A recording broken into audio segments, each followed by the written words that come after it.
ಪ್ರೀತಿಯುಳ್ಳ ದೇವಜನರೇ, ನಿಮ್ಮೆಲ್ಲರಿಗೂ ಯೇಸು ಕ್ರಿಸ್ತನ ಮಧುರವಾದ ನಾಮದಲ್ಲಿ ವಂದನೆಗಳು. ಶಾಲೋಮ್, ನಿಮಗೆ ಸಮಾಧಾನವಾಗಲಿ. ಈ ದಿನ ದೇವರ ವಾಕ್ಯದ ಧ್ಯಾನಕ್ಕಾಗಿರುವಂಥ ವಿಷಯ ತಡ ಮಾಡಬೇಡ. ಅದಕ್ಕೆ ಆಧಾರವಾಗಿ ಯೆಶಾಯನು ಬರೆದ ಪ್ರವಾದನೆ ಗ್ರಂಥ 55ನೇ ಅಧ್ಯಾಯ 6ನೆಯ ವಚನ. ಯೆಹೋವನು ಸಿಕ್ಕುವ ಕಾಲದಲ್ಲಿ ಆತನನ್ನು ಆಶ್ರಯಿಸಿರಿ, ಆತನು ಸಮೀಪದಲ್ಲಿರುವಾಗ ಆತನಿಗೆ ಬಿನ್ನಹ ಮಾಡಿರಿ. ಈಗ ಓದಿಕೊಂಡಂಥ ವಾಕ್ಯ ಭಾಗದಲ್ಲಿ ನಾವು ನೋಡುತ್ತಾ ಇದ್ದೇವೆ, ದೇವರನ್ನು ಸಿಕ್ಕುವ ಸಮಯದಲ್ಲಿ ಹುಡುಕಬೇಕಂತೆ. ಇನ್ನೊಂದು ಭಾಷಾಂತರ ಹೇಳ್ತದೆ, ಸಮಯ ದಾಟುವ ಮೊದಲು ದೇವರನ್ನು ಹುಡುಕಿರಿ. ಅದರ ಅರ್ಥ, ದೇವರ ವಿಷಯದಲ್ಲಿ ನಾವು ವಿಳಂಬ ಮಾಡಬಾರದ್ರಿ, ತಡ ಮಾಡಬಾರದ್ರಿ. ಅನೇಕ ಸಾರಿ ನಾಳೆ ಪ್ರೇಯರ್ ಮಾಡೋಣ, ನಾಳೆ ಫಾಸ್ಟಿಂಗ್ ಮಾಡೋಣ, ನಾಳೆ ವಾಕ್ಯ ಓದೋಣ, ನಾಳೆ ಸಭೆಗೆ ಹೋಗೋಣ, ಯಾವಾಗಲೂ ಮುಂದೂಡುತ್ತಾ ಇರುತ್ತೇವೆ. ಆದರೆ ದೇವರ ವಾಕ್ಯ ಹೇಳುತ್ತದೆ, ನಾವು ದೇವರನ್ನು ಹುಡುಕುವುದರಲ್ಲಿ ತಡ ಮಾಡಬಾರ್ದಂತೆ. D.L. ಮೂಡಿ ಒಂದು ದಿನ ಇಡೀ ದಿನ ಕೆಲಸ ಮಾಡಿ ಸೇವೆ ಮಾಡಿ ಬಹಳ ಸುಸ್ತಾಗಿ ನಿದ್ದೆ ಮಾಡಲಿಕ್ಕೆ ಹೊರಟ್ರೆ, ದೇವರವರನ್ನ ಮಧ್ಯರಾತ್ರಿಯಲ್ಲಿ ಎಬ್ಬಿಸಿ, D.L. ಮೂಡಿ, ಹೋಗಿ ನಿನ್ನ ಅಡುಗೆಯವನಿಗೆ ಸುವಾರ್ತೆಯನ್ನು ಹೇಳು ಎಂಬುದಾಗಿ ಹೇಳಿದರು. ಆಗ D.L. ಮೂಡಿಯವರು, ದೇವರೇ ಬಹಳ ಟಯರ್ಡ್ ಆಗಿದೆ, ಸುಸ್ತಾಗಿದ್ದೇನೆ, ದಯವಿಟ್ಟು ಈಗ ಬೇಡಪ್ಪ, ನಾನು ನಾಳೆ ಬೆಳಿಗ್ಗೆ ಎದ್ದ ತಕ್ಷಣ ಹೋಗಿ ನಾನು ಸುವಾರ್ತೆ ಸಾರ್ತೇನೆಂಬುದಾಗಿ ಮಲಗಿಬಿಟ್ರು. ಆದರೆ ಬೆಳಿಗ್ಗೆ ನಡೆದಂಥ ಸಂಭವ ಏನಂದರೆ, ಆ ಅಡಿಗೆಯವನು ಆತ್ಮಹತ್ಯೆ ಮಾಡಿಕೊಂಡಿದ್ದ.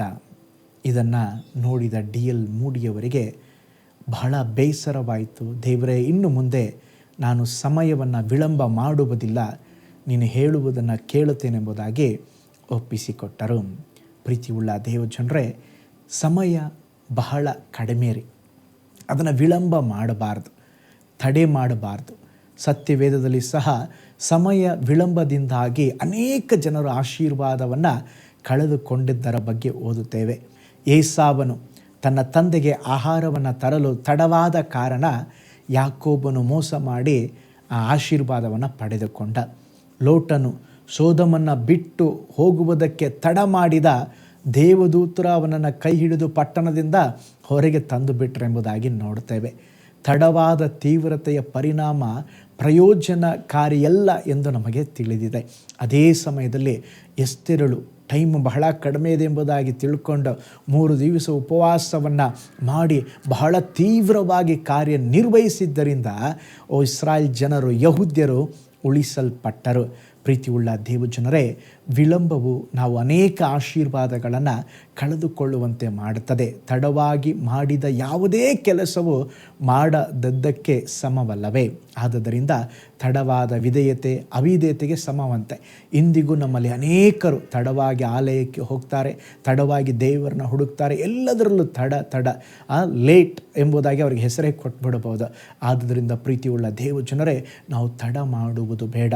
ದೇವರ ವಿಷಯದಲ್ಲಿ ತಡ ಮಾಡುವುದು ಬೇಡ. ದೀಕ್ಷೆ ಸ್ಥಾನ ತೆಗೆದುಕೊಳ್ಳುವುದರಲ್ಲಿ ತಡ ಮಾಡುವುದು ಬೇಡ. ರಕ್ಷಣೆ ಹೊಂದುವುದರಲ್ಲಿ ತಡ ಮಾಡುವುದು ಬೇಡ. ಕರ್ತನ ಬರೋಣಕ್ಕೆ ನಮ್ಮನ್ನು ಸಿದ್ಧ ಮಾಡಿಕೊಳ್ಳುವುದರಲ್ಲಿ ತಡ ಮಾಡುವುದು ಬೇಡ. ಸ್ತೋತ್ರ. ಸಿಕ್ಕುವ ಸಮಯದಲ್ಲಿ ದೇವರನ್ನು ಹುಡುಕಿ ದೈವಿಕ ಆಶೀರ್ವಾದಗಳನ್ನು ಪಡೆದುಕೊಳ್ಳೋಣ. ಪ್ರಾರ್ಥನೆ ಮಾಡಿಕೊಳ್ಳೋಣ. ಪರಲೋಕದಲ್ಲಿ ವಾಸ ಮಾಡುವ ನಮ್ಮ ತಂದೆಯಾದ ದೇವರೇ, ಅನೇಕ ಸಾರಿ ಸ್ವಾಮಿ, ನಮ್ಮ ಜೀವಿತದಲ್ಲಿ ತಡವಾದಂಥ ಅನುಭವಗಳು, ತಡ ಮಾಡಿದಂಥ ಅನುಭವಗಳು, ಅದರ ನಿಮಿತ್ತ ಎಷ್ಟೋ ಆಶೀರ್ವಾದಗಳನ್ನು ಕಳ್ಕೊಂಡಿದ್ದೇವಪ್ಪ.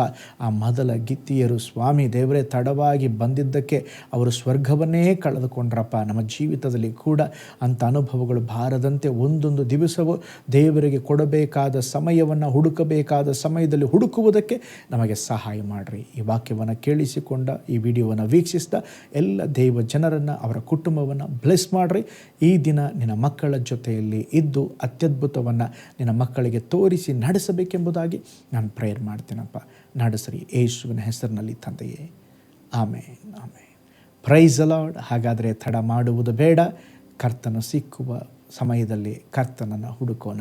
ಕರ್ತನು ನಿಮ್ಮನ್ನು, ನಿಮ್ಮ ಕುಟುಂಬವನ್ನು ಬ್ಲೆಸ್ ಮಾಡಲಿ. ನಾಳೆ ಮತ್ತೊಂದು ದೈನಂದಿನ ಧ್ಯಾನದಲ್ಲಿ ನಾನು ನಿಮ್ಮನ್ನು ಸಂಧಿಸ್ತೇನೆ. ನಾನು ನಿಮ್ಮ ಪ್ರೀತಿಯ ಸೇವಕ pastor Paul Joy. God bless you all.